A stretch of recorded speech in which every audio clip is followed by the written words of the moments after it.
Perfecto. Vamos a retomar. Entonces, vemos un patrón aquí en el mensaje que el Señor envía a través de su ángel, al mensajero, al pastor de la iglesia en la Odisea. Ese pastor en aquel momento, aquel ángel de la iglesia en aquel momento, representa todo el liderazgo de la iglesia de la Odisea y de lo que es este tiempo. Es la iglesia del fin, es la iglesia final. Así que allí estamos recibiendo, y ojalá todos los que servimos al Señor tengamos oído abierto, como el Espíritu dice. El que tiene oído, oiga lo que el Espíritu dice a la iglesia, especialmente aquellos que estamos en el liderazgo. Somos los principales responsables. El mensaje es a toda la asamblea, pero lo recibe, el receptor es el ángel. El ángel. Esto también aplica a quien es un padre de familia. Esto aplica a todo aquel que está en una posición de autoridad delante de un grupo de personas, aún así sea su familia. Así que el ángel, el mensajero, el responsable de llevar y de entregar la palabra de Dios es el jefe de familia, es el que ejerce autoridad, a quien Dios le ha delegado esa responsabilidad. Es el sacerdote en la casa. Este mensaje entonces es primeramente para todos los que hemos recibido una responsabilidad delante de Dios. La iniciativa siempre la tiene el Señor. Juan estaba preso en Patmos y estaba en el día del Señor. Bueno, esto es muy importante. Muchos dicen, era sábado, otros dicen, es domingo. No, ni era ni sábado, ni era domingo. El día del Señor fue el día al que Juan fue llevado, fue arrebatado para ver todo lo que Dios iba a revelarle, lo que iba a acontecer de allí en adelante y especialmente en el tiempo del fin.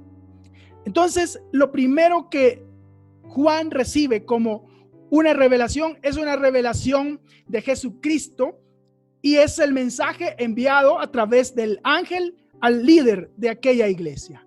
Y primeramente el Señor se revela con 3 de sus muchos títulos que encontramos en todas las escrituras. Y quiero hoy hacer una etimología de estos títulos, porque es muy importante que nosotros conozcamos que cada nombre con el que el Señor se revela está revelando un aspecto de su naturaleza y también está revelando un trato y un mensaje y un propósito para su pueblo. La palabra dice lo siguiente, el versículo 14, escribe también al ángel, eso es al pastor, al líder de la Odisea. Esto dice el amén, el testigo fiel y verdadero, el origen de todo lo que Dios creó. Aquí se nos menciona lo primero, y hagamos una etimología, es el amén. El amén viene del verbo, de una raíz hebrea que es la misma palabra para amán y significa estar seguro. Por eso cuando una persona dice amén, no tiene que decir amén de una forma religiosa, sino porque está seguro que lo que se está diciendo, lo que está oyendo es certero. Ahora, Jesucristo es certero. Él es 100% seguro de que es la verdad. Y lo que continúa diciéndonos es que Él es el testigo fiel y verdadero. Luego les voy a dar el mensaje que encierra esto, pero aquí la palabra griega es interesante, es aletinos, para verdadero. Eso significa genuino. En Él no hay nada que sea falso. Todo lo que Él es verdadero, es genuino.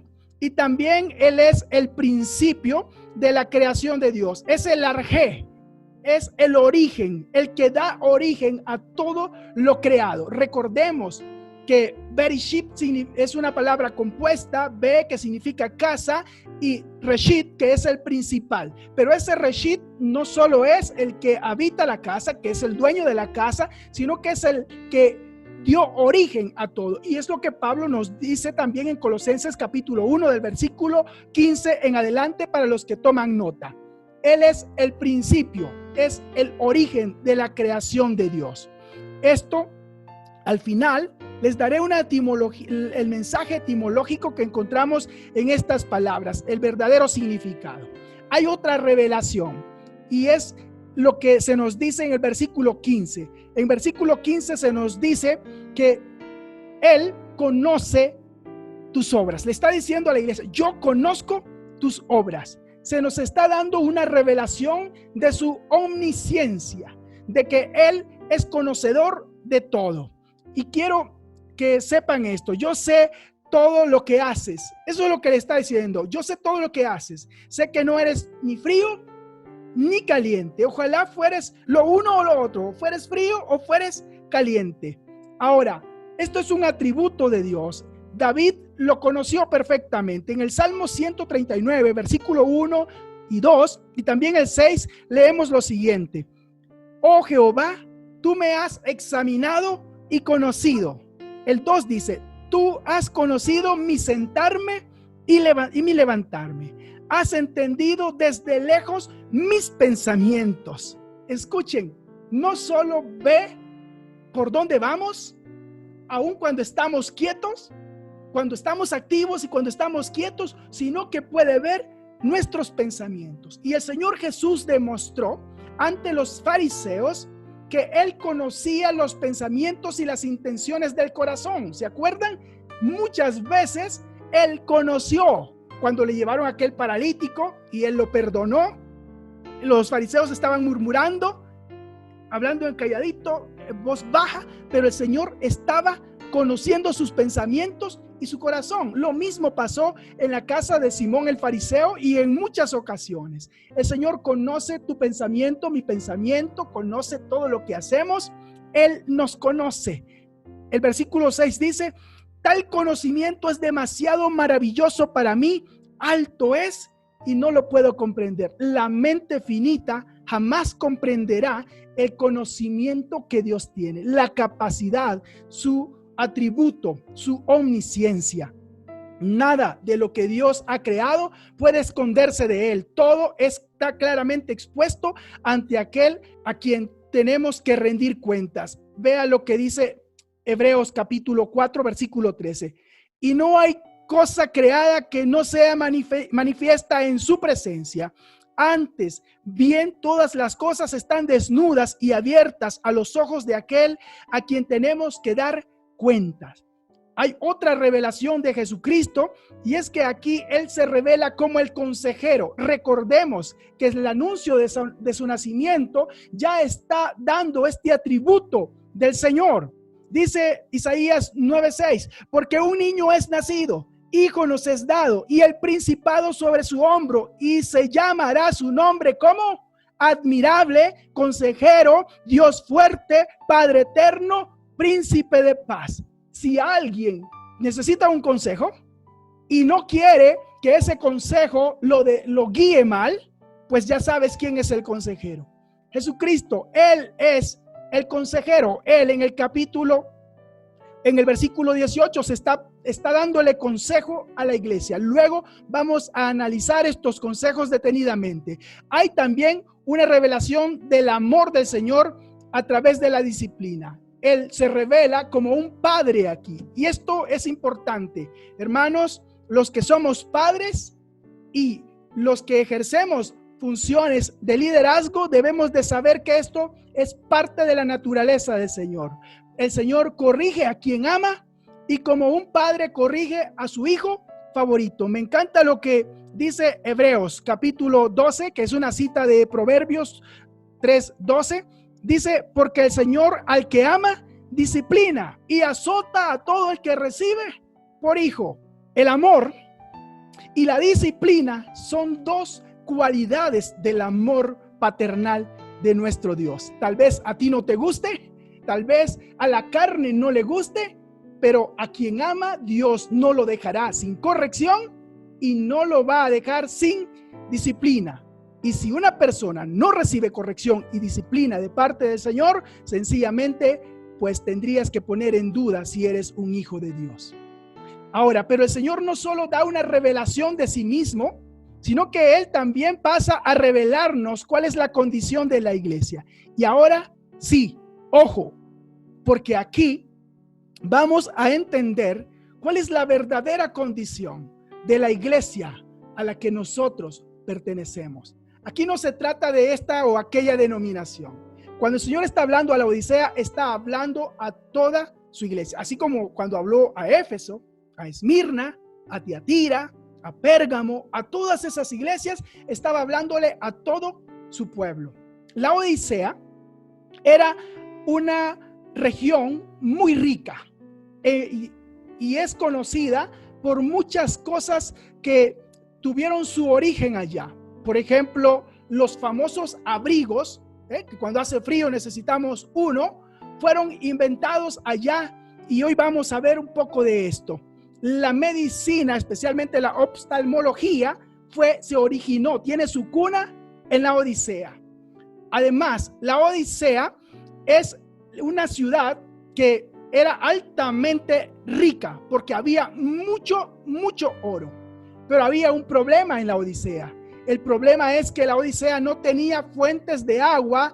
Al ser una ciudad sin agua, tenía que importar el agua y había creado un sistema de potable, usemos el término, para llevar agua de 2 cerros que estaban aledaños a la ciudad, pero había un problema.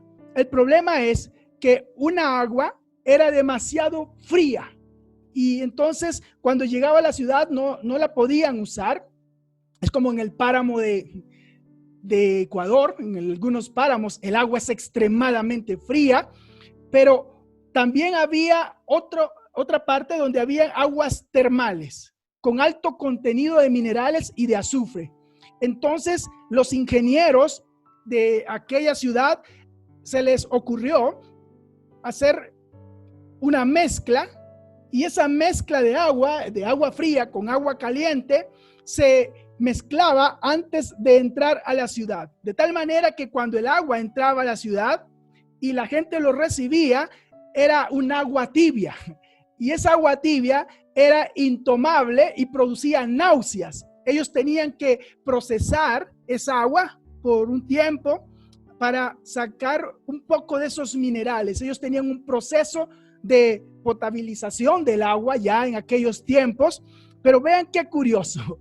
La condición de la iglesia es una mezcla nauseabunda y el Señor le habla a esta iglesia y le dice que son una iglesia tibia. Ellos saben perfectamente y por eso les digo, la condición natural de aquella ciudad revela la condición espiritual. Ahora, la condición de la iglesia era de tibieza. Esto se debe a las 3 razones que principalmente afectaban a aquella iglesia. Ya les mencioné esto del agua, pero hay un materialismo en aquella iglesia, mucha prosperidad y enriquecimiento, y el Señor habla de esto. Estamos en el versículo 17 y leamos lo que dice: porque tú dices, yo soy rico y me he enriquecido y de ninguna cosa tengo necesidad, y no sabes que tú eres un desventurado. Vean cómo aquí hay un contraste. Está lo que dice la Odisea y está lo que el Señor ve realmente. No por ser ricos, no por tener dinero, significa que una persona delante de Dios está bien. Porque hay muchos que interpretan su prosperidad económica como ser bendecidos por Dios. No, hay salmistas que nos mencionan de la prosperidad de los malvados. Veamos lo siguiente. Esta es una iglesia extremadamente materialista, es una iglesia autosuficiente y es una iglesia llena de orgullo espiritual. ¿Cuántos pueden leer esto en la iglesia actual? ¿Hay mega iglesias? ¿Hay ministros que ahora son millonarios, que viajan en avión propio? Y podemos hablar de mucho de esto. Antes de entrar a la pandemia, por lo menos, era poderosísima. Hay gente extremadamente poderosa dentro de la iglesia. Entonces, vemos la autosuficiencia, la autoconfianza, y eso fue lo que llevó a aquella ciudad a independizarse de Roma. Hay una anécdota que se dice que en el año 60 y 61, entre el 60 y 61 de la era común o de la era después de Cristo, un terremoto destruyó la ciudad. Nerón, quien era el emperador, estaba enviando ayuda y ellos rechazaron la ayuda diciéndole: no la necesitamos, somos autosuficientes para reconstruir la ciudad. Bueno, había mucho orgullo. El Señor amenaza a esta iglesia, y aquí hay algo muy importante. Les dije que íbamos a volver a esto, y la amenaza por dos aspectos. Primero, por su condición espiritual. La condición espiritual de esa iglesia era nauseabunda por la mezcla. Hoy la iglesia tiene muchas mezclas en muchas áreas. El liderazgo abandonó el verdadero evangelio para dedicarse a predicar mensajes de motivación. Se mezcló en otras áreas como la música. Hoy la música del mundo es la que se canta en la iglesia, la enseñanza, la música, los sistemas de gobierno. Es increíble esto, se los voy a mencionar porque hay denominaciones que están muy orgullosas de su sistema eclesiástico, de su gobierno eclesiástico, cómo administran, y critican a la iglesia romana, pero cuando uno analiza lo que pasó a través de la reforma y de los reformadores, hombres que amaron a Dios, muchos de ellos jamás hicieron separación con la política. Es el caso de Lutero, es el caso de Calvino, es el caso de Wesley y otros más que jamás se separaron. Otra de las cosas, ellos aborrecieron, y mucha de la doctrina que nosotros hoy tenemos es porque ellos aborrecían a Israel y rechazaron todo lo que era el mensaje de Dios para Israel, y tomaron ciertas partes de la Biblia y mezclaron una enseñanza. Hay una enseñanza mezclada. Ahora, en cuanto al orgullo de esta iglesia, quiero mencionarles esto. ¿En qué se fundamentaba su orgullo? Porque decían ser ricos y literalmente eran extremadamente ricos. Desde que Antíoco II, el abuelo de Antíoco Epífanes, fue el que fundó aquella ciudad y le puso Laodicea en honor a su esposa. Él llevó mucha de la riqueza de lo que había conquistado. Recordemos que ellos conquistaron a los medo-persas y tomaron toda esa riqueza. Fue llevada a Laodicea. Había de extremadamente cantidades de oro. Era una ciudad extremadamente rica. Y entonces, por la riqueza material, ellos no podían ver su necesidad espiritual. Se creían especialmente bendecidos. O sea, no solo es el pueblo, es la condición de la iglesia. Y seguramente sus oraciones las puedo ver como las de aquel fariseo que subió al templo a orar y que había un publicano a su lado. Y lo que ese fariseo hizo fue darle un reporte a Dios de lo bueno que era. En cambio, el publicano lo que hacía era golpearse el pecho y no se atrevía a mirar. Cuando una persona es extremadamente rica o se cree que es muy espiritual, deja de orar a Dios y se presenta delante de Dios para dar informe. Conozco muchos predicadores que se florean mucho y que hablan de todas sus experiencias con Dios. ¿Saben?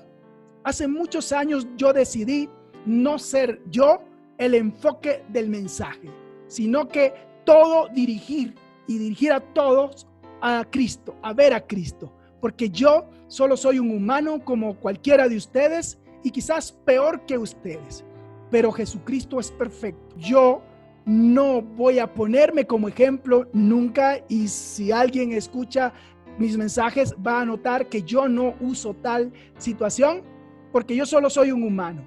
Y el único perfecto, y a quien se nos ha dicho, puestos los ojos ¿en quién? En Jesús, el autor y consumador de la fe. Mi responsabilidad no es ni calificar ni descalificar personas, ni ponerme como ejemplo. Bueno, Pablo lo hizo, pero hay que saber en qué contexto y a quién se lo dijo y por qué se lo dijo.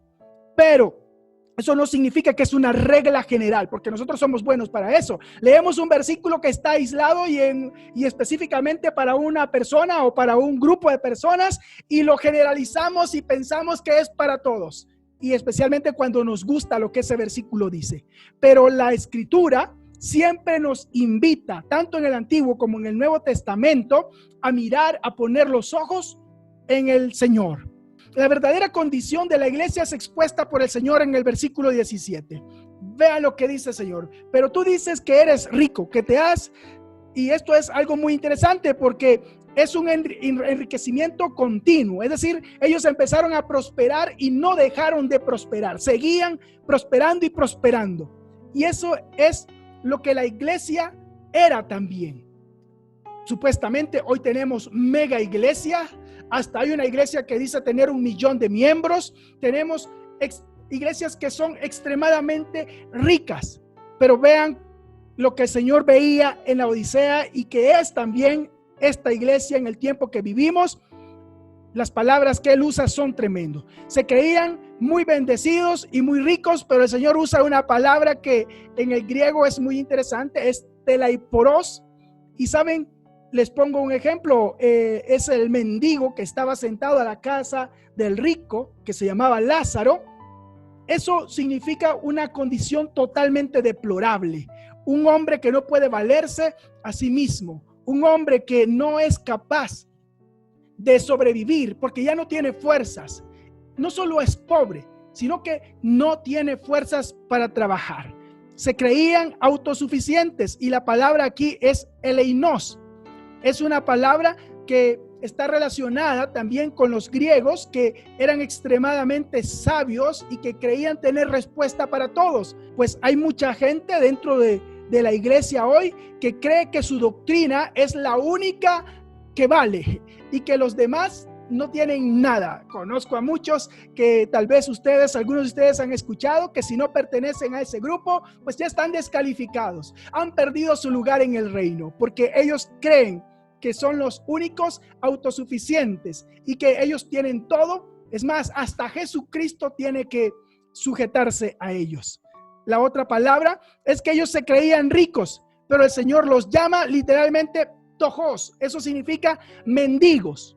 En otras palabras, el Señor está viendo ahí no a gente rica, sino que está viendo a pordioseros, que literalmente es la palabra que se traduce de tojos.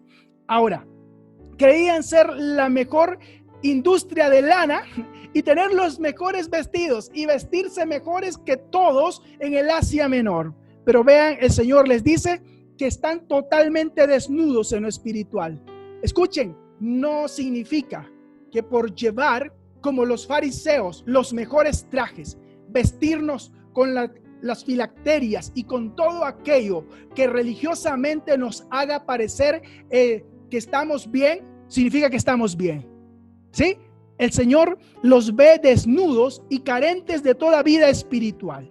En el remedio vamos a ver que el Señor no solo les da la revelación de quién es Él y de la condición de ellos, sino que también les da una revelación de lo que es el remedio. Y escuchen, todo empieza con el consejo del Señor. En el versículo 18 dice: por esto te aconsejo que de mí compres oro refinado en el fuego para que seas realmente rico, y que de mí compres ropa blanca para vestirte y cubrir tu vergüenza, la vergüenza de tu desnudez, y medicina para que la pongas en tus ojos. Es increíble. La industria de la Odisea, ellos tenían de lo mejor en oro y en abundancia, y podían comercializar, podían levantar la ciudad cuantas veces la destruyeran los terremotos, porque tenían suficiente oro y riqueza. Ellos fabricaban los mejores abrigos, las mejores ropas de lana y de algodón de aquella época. Ellos tenían la mejor industria y exportaban sus productos a todo el Imperio Romano.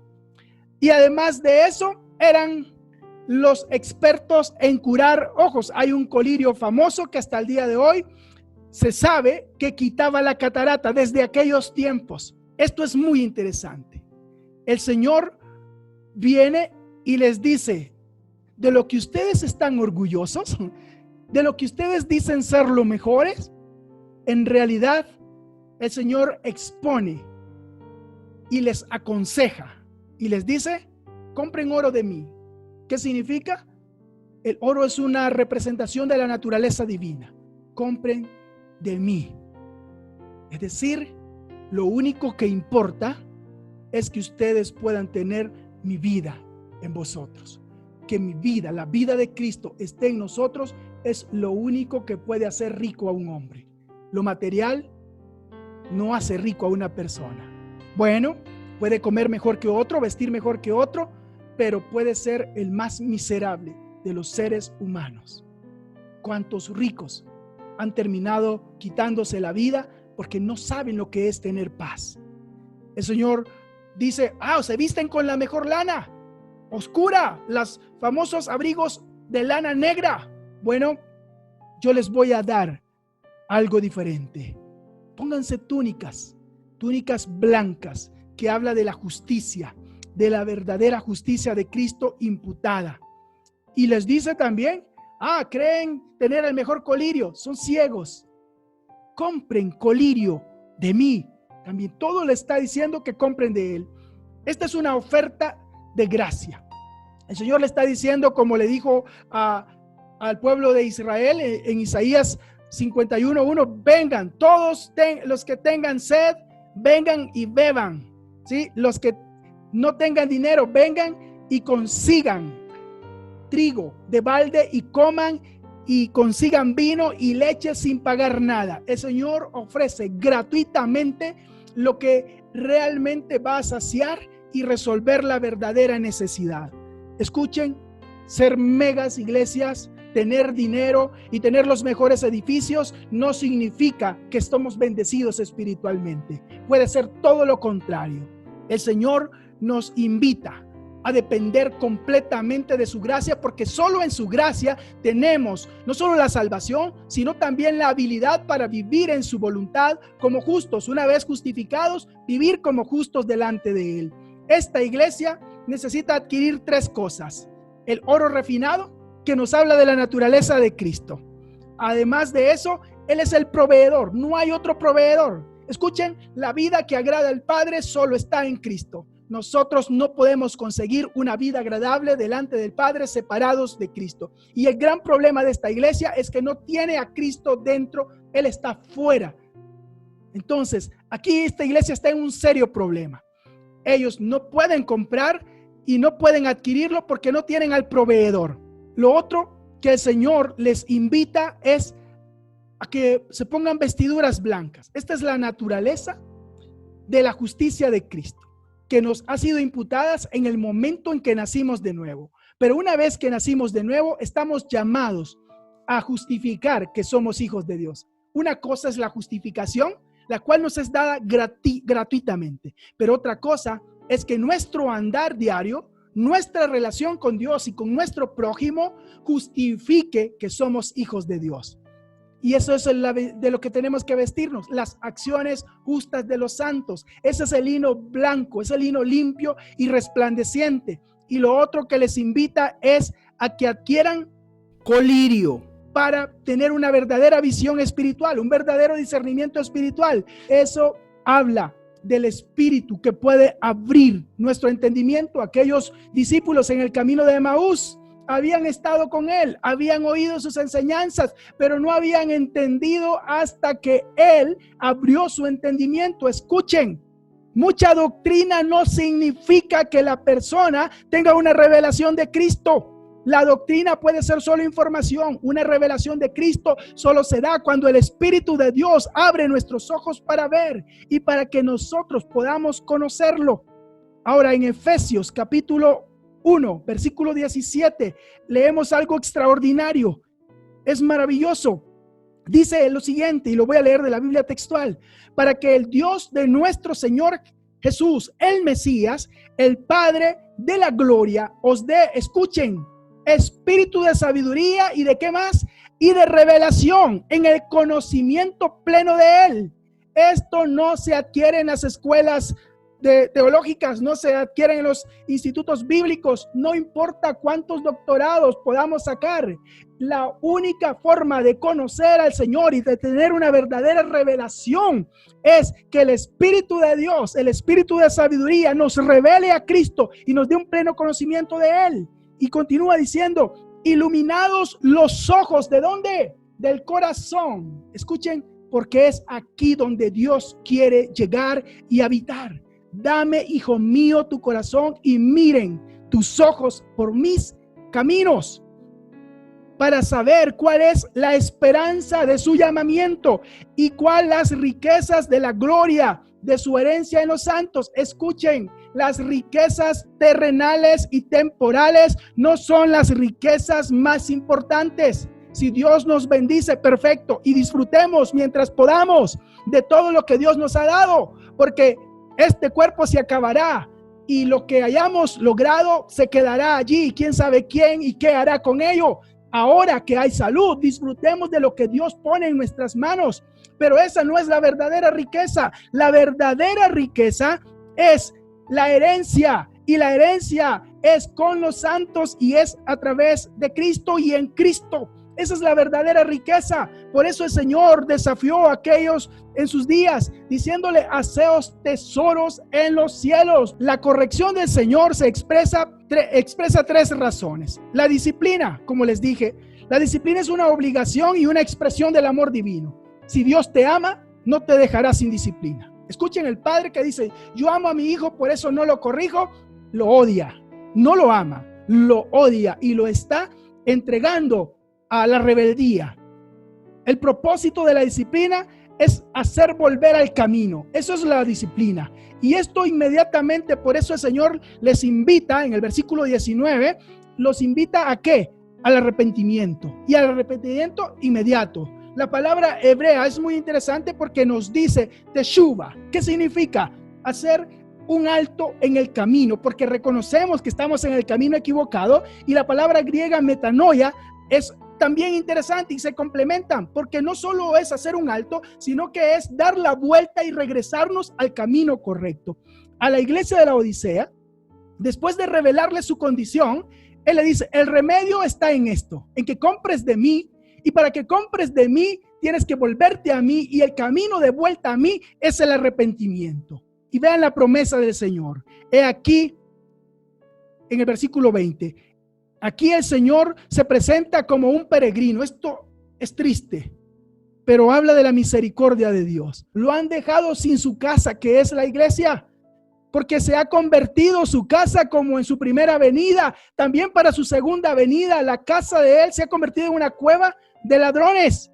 Y él llama, golpeando a la puerta, está golpeando a la puerta. Y lo que está diciéndole es que si alguno lo oye, escuchen, si alguno oye, él entrará a él individualmente. ¿Para qué? Para tener comunión con él, para cenar y para que él también tenga comunión con él. Quiero concluir este mensaje diciéndoles: el amén, el testigo fiel y verdadero, el principio de toda creación de Dios, no solo en lo natural, sino en lo espiritual, es el único, es el arquitecto. Y por eso puedo concluir esto. Podemos concluir y confiar que el arquitecto de nuestra fe será fiel en hacer de nosotros columnas de la verdad, porque así Él lo ha decretado. Él es el amén, Él es el testigo fiel y verdadero, Él es el arquitecto de nuestra fe. Hermanos, el Señor está dando una radiografía de su iglesia. Y si somos parte de la iglesia, tenemos que examinar nuestros corazones. Si estamos orgullosos de nuestra denominación, error.